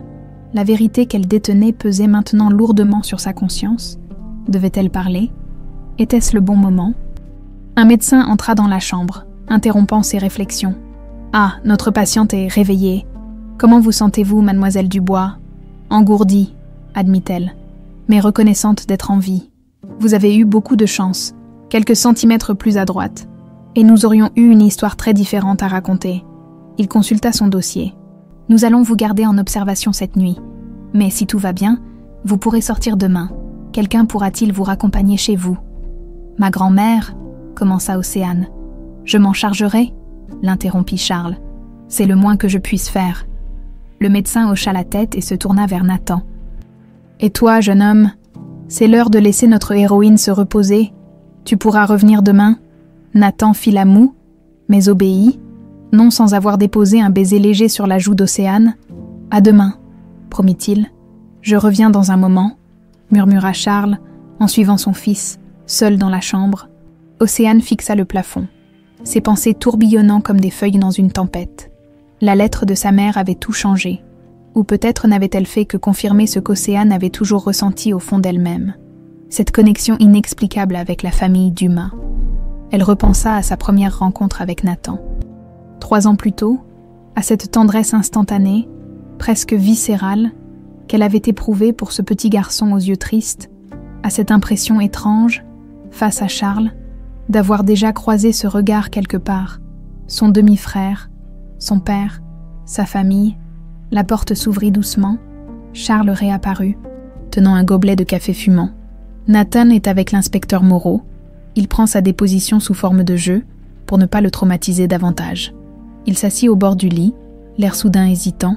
« Océane, il y a quelque chose dont je voudrais te parler. » Son cœur s'accéléra. Savait-il déjà? Avait-il deviné? « Quand j'ai cru te perdre aujourd'hui, » poursuivit-il, « quand j'ai vu tout ce sang, j'ai réalisé à quel point tu es devenue importante pour notre famille, pour Nathan, bien sûr, mais aussi pour moi. » Océane retint son souffle. « Ces 3 dernières années, tu as été bien plus qu'une simple nounou. Tu as été la présence féminine stable dont Nathan avait désespérément besoin après la mort de sa mère. Tu as été, il chercha ses mots, une sorte d'ange gardien pour nous deux. » Ce n'était pas ce qu'elle attendait, Une part d'elle fut déçue, mais une autre se sentit soulagée. La vérité était trop lourde et trop complexe pour ce moment fragile. « Charles, dit-elle doucement, j'ai quelque chose à vous montrer. Dans la poche intérieure de ma veste, il y a une lettre. » Il fronça les sourcils, intrigué, puis se dirigea vers la penderie où ses vêtements tachés de sang avaient été rangés. Il trouva l'enveloppe et la lui tendit. « Lisez-la, murmura-t-elle. S'il vous plaît. » Il s'exécuta, son visage passant de la curiosité à la confusion, puis à une stupéfaction absolue. Ses mains tremblaient légèrement lorsqu'il atteignit la signature. « Marie Dubois » articula-t-il d'une voix à peine audible. « Marie ?» Son regard se perdit dans le vide, comme s'il cherchait à extraire un souvenir enfoui depuis des décennies. « Je me souviens d'elle, » dit-il enfin. Une étudiante brillante en littérature, des yeux d'un bleu extraordinaire. Nous nous sommes aimés pendant presque 1 an, puis elle a disparu sans explication. J'ai essayé de la retrouver, mais sa famille m'a dit qu'elle était partie à l'étranger. Il secoua la tête, incrédule. J'ai fini par abandonner, par croire qu'elle s'était simplement lassée de moi. Il releva la tête, fixant Océane avec une intensité nouvelle. « Tu as ses yeux, » murmura-t-il. « Comment ai-je pu ne pas le voir ? Je ne l'ai découvert qu'aujourd'hui, » répondit-elle. La gorge nouée. En trouvant cette lettre dans notre ancienne maison de Dijon, Charles se leva brusquement, comme incapable de contenir l'énergie que cette révélation avait libérée en lui. Il fit quelques pas dans la petite chambre, passa une main tremblante dans ses cheveux. « 26 ans, » murmura-t-il. « J'ai une fille depuis 26 ans et je l'ignorais. » Il se tourna vers elle, son visage reflétant un tourbillon d'émotions contradictoires, choc, incrédulité, émerveillement, et quelque chose qui ressemblait étrangement à de la joie. « C'est pour ça que tu t'es tant attaché à Nathan. Tu sentais ce lien sans le comprendre. » Océane haussa légèrement son épaule valide. « Peut-être, ou peut-être que c'est simplement parce qu'il est impossible de ne pas l'aimer. » Un silence s'installa, ni pesant ni léger, juste nécessaire. Un espace pour que cette vérité nouvelle puisse s'installer, prendre racine dans leur réalité transformée. « Que se passe-t-il maintenant ?» demanda finalement Océane. Formulant à voix haute la question qui les préoccupait tous les deux, Charles se rapprocha du lit, s'assit à nouveau au bord, comme si la proximité physique pouvait combler en partie les années perdues. « Je ne sais pas exactement, » admit-il, « mais je sais une chose avec certitude. Je ne veux plus te perdre. Ni toi, ni le temps que nous pourrions partager. » Il tendit une main hésitante, effleurant délicatement ses doigts. « Si tu le veux bien, j'aimerais apprendre à te connaître, non plus comme la nounou de mon fils, mais comme ma fille. » Océane sentit une chaleur se répandre dans sa poitrine, comme si un vide qu'elle n'avait jamais vraiment identifié commençait enfin à se combler. « J'aimerais beaucoup, » répondit-elle simplement. À travers la fenêtre de l'hôpital, le soleil commençait à se coucher sur Dijon, baignant la chambre d'une lumière dorée. La vérité, enfin libérée, flottait entre eux comme une promesse de guérison, non seulement pour l'épaule blessée d'Océane, mais pour les cœurs brisés et les vies incomplètes qu'ils avaient vécues jusqu'alors. Dans le couloir, les pas légers de Nathan se firent entendre, ramenant père et fille au présent, un présent qui, pour la première fois depuis longtemps, semblait porteur d'espoir. Le lendemain matin, la sortie d'hôpital d'Océane se déroula dans une atmosphère étrangement surréaliste. Elle se tenait dans le hall d'entrée, le bras en écharpe, tandis que Charles remplissait les derniers formulaires administratifs. Nathan, assis sur un banc à côté d'elle, balançait ses jambes dans le vide, visiblement impatient de partir. « On va où maintenant ?» demanda-t-il, levant vers elle un regard où brillait encore cette innocence que Florence n'était pas parvenue à étouffer complètement. Océane hésita. C'était une excellente question. Techniquement, elle n'avait plus de place dans cette famille en tant que gouvernante, mais elle n'était pas encore prête à assumer pleinement son nouveau rôle de fille et de sœur. Tout était allé si vite. « Je dois d'abord passer voir mamie Lucie, » répondit-elle doucement. « Elle doit s'inquiéter. » Le visage de Nathan s'assombrit. « Tu vas encore partir, alors ?» Charles revint à ce moment précis, captant la fin de leur conversation. « Personne ne part, » affirma-t-il avec une certitude qui réchauffa le cœur d'Océane. « Nous allons tous ensemble voir ta grand-mère, Océane. Elle fait désormais partie de notre famille. Elle aussi, notre famille. » Ces 2 mots résonnèrent en elle, comme une promesse. Un ancrage dans cette nouvelle réalité encore fragile. L'inspecteur Moreau les attendait sur le parking, son visage buriné marqué par la fatigue d'une nuit blanche. « Nous devons parler », annonça-t-il gravement. Éléonore Vidal a fait des révélations importantes cette nuit. Elle souhaite négocier une remise de peine en échange d'informations sur son réseau. Charles serait dit « Quel genre d'informations ?» Elle prétend qu'il s'agit d'une organisation internationale spécialisée dans le kidnapping d'enfants de familles fortunées. Plusieurs disparitions non élucidées ces dernières années pourraient être liées à ce réseau. « Et vous la croyez ?» demanda Océane, sceptique. « Nous vérifions chaque détail. » Mais elle a mentionné des éléments que seuls les coupables pouvaient connaître. Il marqua une pause. Elle demande à vous voir. Monsieur Dumas, elle dit avoir des informations qui vous concernent personnellement. Un silence tendu s'installa. Charles jeta un regard vers Nathan, puis vers Océane. « Je veux être présente », déclara fermement cette dernière. « Ce n'est pas la procédure habituelle », hésita l'inspecteur. « Peu importe.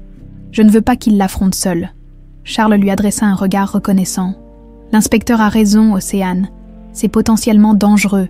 Et je ne parlerai qu'en présence des deux, » intervint une voix féminine. Ils se retournèrent d'un bloc. 2 policiers encadraient Éléonore Vidal. Menottée et vêtue d'une tenue pénitentiaire, son élégance habituelle avait disparu, mais elle conservait cette assurance glaciale qui avait toujours mis Océane mal à l'aise. « Qu'est-ce qu'elle fait là ?» s'exclama Charles, instinctivement protecteur en se plaçant devant Nathan. « Transfert vers le tribunal », expliqua l'inspecteur. Visiblement contrariée par cette rencontre imprévue, « La timing est malheureux », Éléonore esquissa un sourire sans joie. « Le hasard fait parfois bien les choses. » Nathan se cramponna à la jambe d'Océane, tremblant légèrement. Elle posa une main rassurante sur sa tête. « Éloignez-la », ordonna Charles au policier. « 1 minute », intervint Éléonore, son regard rivé sur Océane. « J'ai des choses à dire qui pourraient intéresser particulièrement mademoiselle Dubois. » Un frisson parcourut l'échine d'Océane. « Comment ça ? Je savais qui vous étiez, dès le premier jour, » déclara Éléonore, un sourire énigmatique aux lèvres. « La ressemblance est frappante quand on sait la chercher. Les mêmes yeux, la même ligne de mâchoire. J'ai fait mes recherches sur Charles bien avant de le rencontrer. Sa petite idylle avec Marie Dubois faisait partie de mes dossiers. » Charles pâlit visiblement. « Comment osez-vous ? Oh, ne vous méprenez pas, » poursuivit-elle, imperturbable. « Cette information n'était qu'accessoire au début, une curiosité, puis j'ai découvert que la nounou s'appelait Dubois. Une coïncidence intéressante, n'est-ce pas ?» Océane sentit son cœur s'accélérer. Pourquoi ne pas avoir utilisé cette information contre nous ? Parce qu'elle m'était plus utile en restant secrète. Le regard d'Éléonore se durcit. « Vous étiez ma police d'assurance. Si quelque chose tournait mal, je comptais révéler votre lien de parenté pour créer une diversion, instiller le doute. Un père qui ignore sa propre fille pendant des années. Les médias auraient adoré. L'attention se serait détournée de moi. » L'inspecteur Moreau fit un geste au policier. « Ça suffit. Emmenez-la. Une dernière chose, » lança Éléonore, alors qu'on l'entraînait vers un fourgon. « Méfiez-vous des apparences, Océane. Vous pensez avoir retrouvé votre famille, mais les secrets ne s'arrêtent pas là. »« Qu'est-ce que vous voulez dire ?» demanda Océane, incapable de réprimer son inquiétude. Éléonore se contenta d'un sourire énigmatique avant d'être poussée dans le véhicule. « Ne l'écoutez pas, » intervint l'inspecteur. « Elle cherche à semer le doute, c'est une manipulatrice. » Mais le malaise s'était déjà installé. Charles semblait particulièrement troublé, évitant le regard d'Océane. « Allons-y, » dit-il finalement. « Ta grand-mère nous attend. » La petite maison de mamie Lucie semblait encore plus modeste après les événements des derniers jours. La vieille dame les accueillit sur le seuil, son visage ridé illuminé par un soulagement évident en voyant Océane vivante. « Mon Dieu, ma petite » murmura-t-elle en l'étreignant précautionneusement. « J'ai eu si peur !» Ses yeux s'arrêtèrent sur Charles et Nathan, qui attendirent poliment en retrait. « Entrez, entrez tous !» les invita-t-elle en s'effaçant. Une fois à l'intérieur, un silence gêné s'installa. Comment présenter la situation ? Par où commencer ? « Mamie », commença Océane. « Il s'est passé beaucoup de choses depuis hier. Des choses incroyables. » Elle jeta un regard vers Charles, cherchant son approbation. Il hocha imperceptiblement la tête. « J'ai trouvé une lettre de maman dans la maison de Dijon. Une lettre qui explique qui est mon père. » Lucie s'assit lentement, ses mains tremblantes se posant sur ses genoux. « Elle te l'a finalement dit. » Océane la fixa, stupéfaite. Tu étais au courant. » La vieille femme soupira profondément. Marie m'a fait promettre de ne jamais te le révéler. Elle craignait que tu ne souffres de cette vérité, que tu te sentes abandonnée ou rejetée. Mais pourquoi? J'avais le droit de savoir. Ta mère avait ses raisons. Océane. Des raisons que je n'ai pas toujours comprises, mais que j'ai respectées. Elle tourna son regard vers Charles. Je vous ai reconnu dès que vous êtes venu ici hier. Marie gardait une photo de vous. Elle ne s'en est jamais séparée. Charles semblait bouleversé. Si j'avais su, si elle m'avait dit, elle a voulu vous le dire, intervint Lucie. Le jour où elle a découvert sa grossesse, mais ses parents l'en ont empêchée, ils l'ont envoyée chez moi, à l'autre bout du pays, prétendant qu'elle avait obtenu une bourse d'études à l'étranger. Nathan, silencieux jusqu'alors, s'approcha d'Océane et prit sa main. « Ça veut dire que tu es vraiment ma sœur. » Pour de vrai. La simplicité de sa question dissipa momentanément la tension. Océane sourit à travers ses larmes. « Oui, mon cœur, je suis ta grande sœur. » Le visage du petit s'illumina d'une joie pure. « C'est le plus beau jour de ma vie. » Lucie observait cette scène avec un mélange de tendresse et de mélancolie. « Marie serait heureuse de vous voir tous réunis. » Charles s'éclaircit la gorge. « Madame Dubois, j'aimerais que vous sachiez que je compte rattraper le temps perdu. Océane, et vous êtes désormais membre de notre famille, si vous le souhaitez, bien sûr. » La vieille dame sourit. « Appelez-moi Lucie. Et oui, j'aimerais beaucoup ça. » Un sentiment de paix semblait enfin s'installer, comme si les pièces d'un puzzle longtemps éparpillées trouvaient soudain leur place. Pourtant, les dernières paroles d'Éléonore résonnaient encore dans l'esprit d'Océane. Les secrets ne s'arrêtent pas là. Qu'avait-elle voulu dire? Était-ce une simple provocation? Ou y avait-il encore des vérités cachées à découvrir? Elle observa Charles qui discutait maintenant avec mamie Lucie, évoquant des arrangements pratiques pour les jours à venir. Son regard s'attarda sur Nathan, qui explorait curieusement les étagères couvertes de bibelots anciens. Sa famille, nouvellement trouvée, encore fragile, mais bien réelle. Quels que soient les secrets qui restaient à dévoiler, elle affronterait la vérité. Pour eux, pour elle, pour enfin vivre pleinement, sans ombre ni non-dit. La route serait sans doute semée d'obstacles. Mais pour la première fois depuis longtemps, Océane se sentait prête à avancer, l'épaule certes blessée, mais le cœur intact et l'âme plus légère. 3 mois s'étaient écoulés depuis les événements dramatiques qui avaient bouleversé leur vie. L'été touchait à sa fin, baignant le domaine d'Uma d'une lumière dorée qui semblait refléter la chaleur nouvelle qui habitait désormais ces lieux. Océane contemplait le parc depuis la terrasse, sa tasse de thé fumante entre les mains. Son épaule avait presque entièrement guéri, ne lui causant plus qu'une légère raideur les matins humides. Les cicatrices physiques s'estompaient bien plus vite que celles de l'âme. Mais même celle-ci commençait à s'atténuer. Le procès d'Éléonore Vidal et de son complice avait débuté la semaine précédente. Charles y assistait quotidiennement.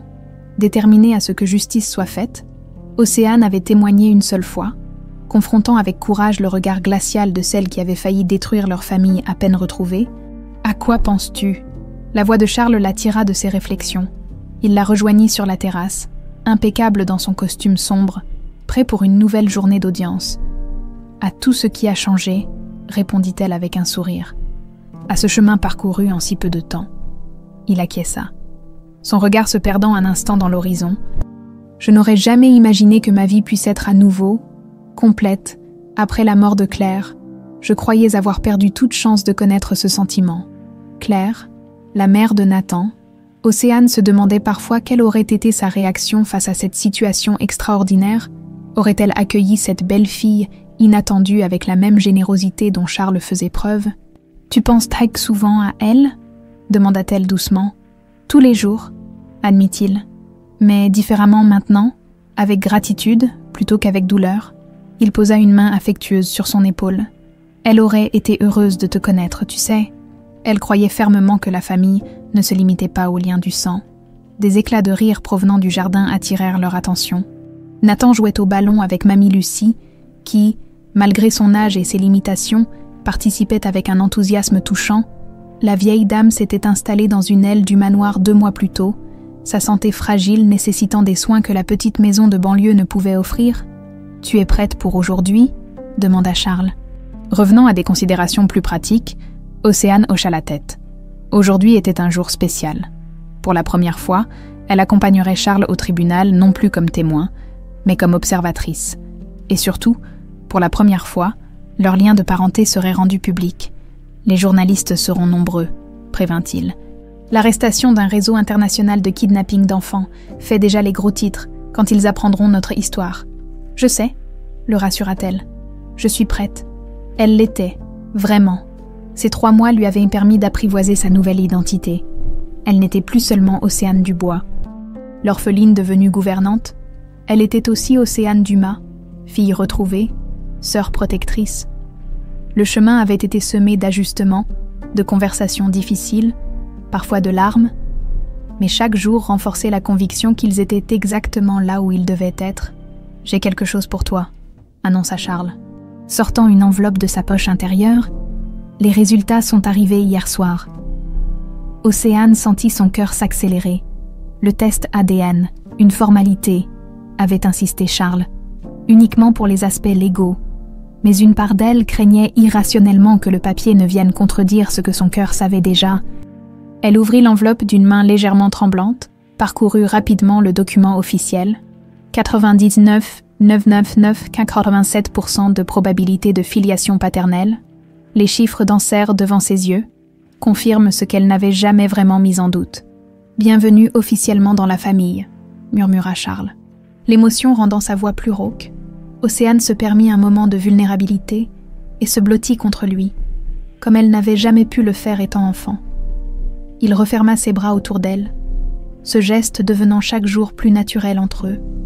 Le palais de justice grouillait d'activité lorsqu'ils arrivèrent. Des journalistes patientaient sur les marches, caméras et micros prêts à capturer la moindre déclaration. L'inspecteur Moreau les attendait à l'entrée, son visage habituellement impassible trahissant une légère nervosité. « J'ai une information importante », annonça-t-il dès qu'ils furent à l'abri des oreilles indiscrètes. « Éléonore Vidal a demandé à vous parler, à tous les deux, avant l'audience. » Charles se raidit immédiatement. « Pourquoi faire ? Encore des manipulations ? Elle prétend avoir des révélations cruciales. Son avocat affirme qu'elle détient des informations qui pourraient vous intéresser personnellement. » Océane et Charles échangèrent un regard préoccupé. Les dernières paroles d'Éléonore à l'hôpital résonnaient encore dans leurs esprits. « Les secrets ne s'arrêtent pas là. Nous y allons ensemble, » décida Océane. « Quoi qu'elle ait à dire, nous l'affronterons comme une famille. » L'inspecteur les conduisit à travers un dédale de couloirs jusqu'à une petite salle sécurisée. Éléonore les y attendait, menottée, vêtue d'un tailleur sobre qui contrastait étrangement avec sa tenue pénitentiaire habituelle. Son visage avait perdu de sa superbe, mais son regard conservait cette acuité glaciale qui l'avait toujours caractérisé. « Merci d'être venu, » dit-elle sans préambule. « Je savais que la curiosité l'emporterait. Nous n'avons que quelques minutes, » répliqua sèchement Charles. « Alors venez-en aux faits. » Éléonore esquissa un sourire sans joie. « Toujours aussi direct, c'est ce que j'aimais chez vous, Charles. Cette franchise brutale. » Elle tourna son regard vers Océane. « Je suppose que le test ADN a confirmé ce que nous savions tous déjà. » Océane se tendit. « Comment êtes-vous au courant ? J'ai mes sources, même derrière les barreaux. » Éléonore se pencha légèrement en avant. « Mais saviez-vous que ce n'était pas votre premier test ADN ?» Un silence stupéfait accueillit cette déclaration. Charles fronça les sourcils, visiblement déstabilisé. « Qu'est-ce que vous racontez ?» demanda-t-il. Claire savait, lâcha Éléonore comme une bombe. Elle avait découvert l'existence d'Océane quelques mois avant sa mort. Elle avait engagé un détective privé pour enquêter sur la mystérieuse nounou qui semblait partager tant de traits physiques avec son mari et qui s'était si rapidement attachée à leur fils. Océane sentit le sol vaciller sous ses pieds. Impossible. Elle a fait prélever un de vos cheveux, Océane, discrètement, pour comparer avec l'ADN de Charles. Éléonore semblait presque jubilée devant leur désarroi. Les résultats sont arrivés 2 semaines avant que la leucémie ne l'emporte. Charles était devenu livide. « Pourquoi ne m'a-t-elle rien dit ?»« Parce qu'elle vous aimait, » répondit Éléonore, avec une sincérité inattendue. Elle craignait que cette révélation ne ravive d'anciennes blessures, ne vienne perturber le peu de temps qu'il lui restait avec vous. Alors elle a fait ce que toute femme mourante aurait fait, elle a choisi sa famille. « Comment savez-vous tout ça ?» demanda Océane, la voix tremblante. Le détective qu'elle avait engagé travaillait parfois pour notre réseau. Quand j'ai commencé à m'intéresser à Charles, il m'a vendu ces informations, pensant qu'elle pourrait m'être utile.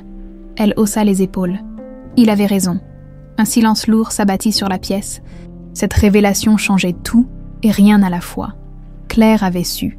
Elle était morte avec ce secret, préférant préserver la paix de sa famille plutôt que de provoquer un séisme émotionnel dans ses derniers jours. « Pourquoi nous dire ça maintenant ?»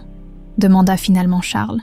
Le visage d'Éléonore s'adoucit imperceptiblement. « Parce que certains secrets sont trop lourds à porter, même pour moi, et parce que... » Elle hésita, comme si les mots suivants lui coûtaient. « Parce que j'ai fait beaucoup de mal, plus que vous ne le saurez jamais, mais cette vérité-là méritait d'être connue. » L'inspecteur Moreau entr'ouvrit la porte, et là, signalant que leur temps était écoulé, Éléonore se leva, escortée par 2 gardes. « Une dernière chose, » dit-elle en se tournant vers Océane. « Claire avait laissé une lettre, pour vous, dans son journal intime, celui avec la couverture en cuir bleu. Elle y explique tout, puis elle disparut, laissant derrière elle un silence assourdissant. Ce soir-là, dans le bureau de Charles, Océane tenait entre ses mains tremblantes un petit carnet à la couverture de cuir bleu patiné. Il avait été rangé dans un coffre-fort, avec les objets les plus précieux de Claire que Charles conservait pieusement. « Tu es sûr de vouloir le lire maintenant ?» demanda Charles, son visage reflétant son propre tourment. Océane hocha la tête. « Nous avons besoin de savoir, de comprendre. » Elle ouvrit délicatement le journal, à l'avant-dernière page. Une enveloppe portant son nom, son cœur battait à tout rompre tandis qu'elle en extrayait une feuille couverte d'une écriture élégante mais tremblante. « Celle d'une main affaiblie par la maladie, chère Océane ?» lut-elle à voix haute, sa voix vacillant légèrement. « Quand vous lirez ces mots, je ne serai plus là. J'ai découvert récemment qui vous êtes vraiment, la fille que Charles n'a jamais connue. Ce secret aurait pu me rendre jalouse ou amère, mais étrangement, il m'a apporté une forme de paix. Je vous observe depuis des mois. Votre gentillesse avec Nathan, votre dévouement, j'y vois les qualités de Charles, sa loyauté, sa profondeur. Vous êtes bien sa fille. Je pars avec la certitude que mon fils ne sera pas seul, qu'un jour, peut-être, la vérité éclatera et que vous formerez la famille que vous auriez toujours dû être. Ne m'en veuillez pas de garder ce secret jusqu'à la fin. Ces derniers mois sont précieux et je les veux sereins pour tous ceux que j'aime. Prenez soin d'eux, Océane. Ils sont désormais votre famille autant que la mienne. » Avec affection, Claire. Des larmes silencieuses coulaient sur les joues d'Océane. Charles, debout près de la fenêtre, semblait figé dans sa propre douleur, son propre émerveillement. « Elle savait, » murmura-t-il. « Elle a su avant nous tous, et elle nous a bénis, » ajouta doucement Océane. À sa façon, Nathan apparut sur le seuil, en pyjama, ses cheveux ébouriffés témoignant d'un sommeil agité. « Papa, Océane, vous pleurez ?» Ils échangèrent un regard, puis Charles tendit la main vers son fils. « Viens là, mon grand.